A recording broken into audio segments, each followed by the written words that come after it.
there, Internet. My name's Court, and you've got courtside seats for my review of The Batman. Let's do it.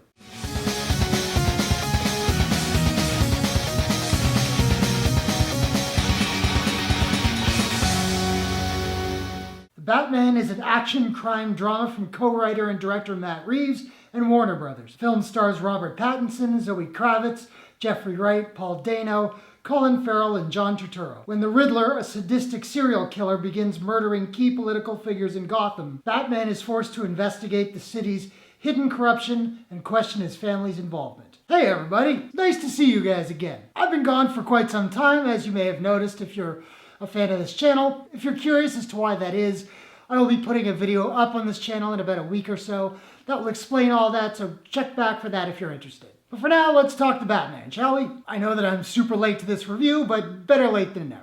I've put this off for far too long. I'm a lifelong Batman fan. I loved what Matt Reeves did with his two Apes movies. I thought the cast here was pretty stellar.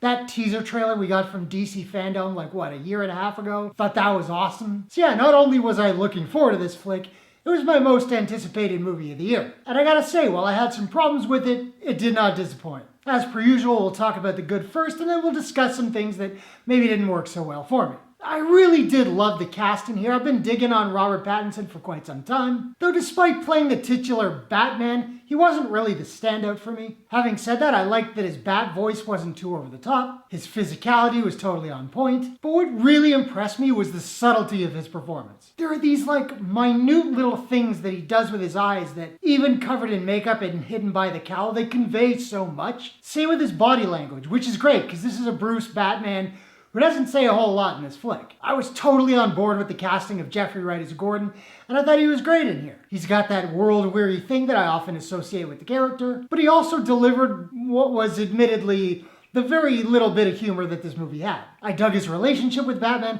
and I'm not sure why, but I really liked the fact that he kept calling Batman man. That was fun. Zoe Kravitz, also really good as Selina, who looked straight out of Frank Miller's Batman Year One. I loved her physicality. It was indeed quite cat-like, it was lithe, it was feline, and her chemistry with Pattinson was really quite palpable. Andy Serkis, great Alfred. Really wish he had been in the movie more. He's only in 3 or 4 scenes. Everyone's freaking out about Colin Farrell as the Penguin, and don't get me wrong, I liked him in the movie, but I'm not entirely sure what all the fuss is about. Sure, that makeup is astounding, and he slides effortlessly into the role and plays it well, but he's not given all that much to do, so it's hard for me to get super psyched about it. That said, I am looking forward to the HBO Max Penguin series.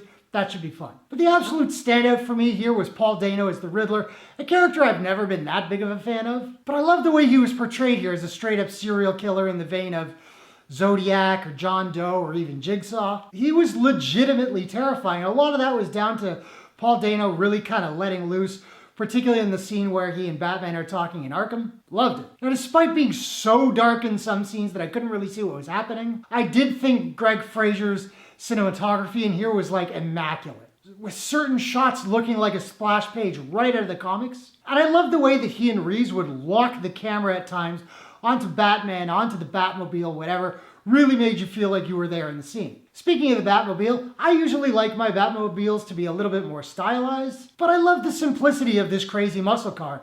And man, the sound design, when its engine was revving, feel it in my chest. The look of Gotham was also pretty well perfect for me. It wasn't the giant modern metropolis of Nolan's flicks. It wasn't the stylized gothic sets of Burton. It was a real city, but it was dark and it was rainy. It was narrow, it was grungy, it was claustrophobic, it was Gotham. I was so happy to see this flick really lean into the detective aspect of Batman's character, even though he makes his share of mistakes. There's one in here where he realizes he was so wrong. And I found that both funny and kind of endearing, as it really did emphasize this is a pretty new Batman, he's pretty new at the detective stuff too. I had heard before I went into the movie that he narrates the flick. I didn't think I was gonna like that, but I found that it worked perfectly, as it was written in such a way that it really felt like Batman's inner monologue that you get in the comics was perfect. And finally, man, Michael Giacchino's score, it's incredible. Powerful, it's emotional, it really drives the film. I will admit, however, I was not a fan of the use of The Nirvana song twice in the movie.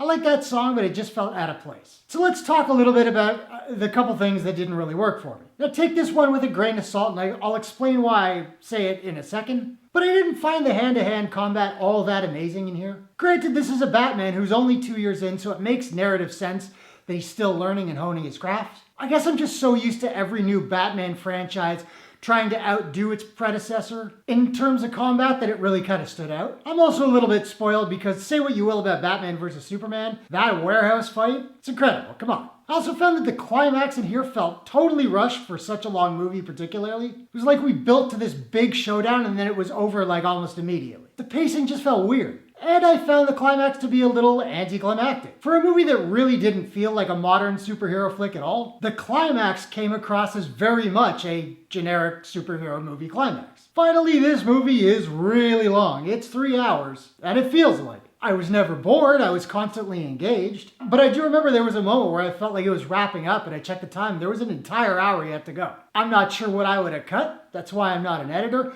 but I feel like this movie could have benefited by being like 15-20 minutes shorter. And word to the wise, there's a lot going on in this flick. I wouldn't go so far as to say it's convoluted, but it's not a movie for passive watching. You really need to be paying attention if you're going to appreciate the entire picture. And that level of focus can become exhausting after 3 hours. It certainly did for me. All that said, I really did love The Batman. I'm not entirely sure where I would rank it amongst the Bat flicks just yet, but it's up there pretty high. I don't think I'd be able to sit through it in the theater again anytime soon, but I'm very much looking forward to watching it again when it comes out on home video. And I doubt anyone watching this review hasn't seen it by this point.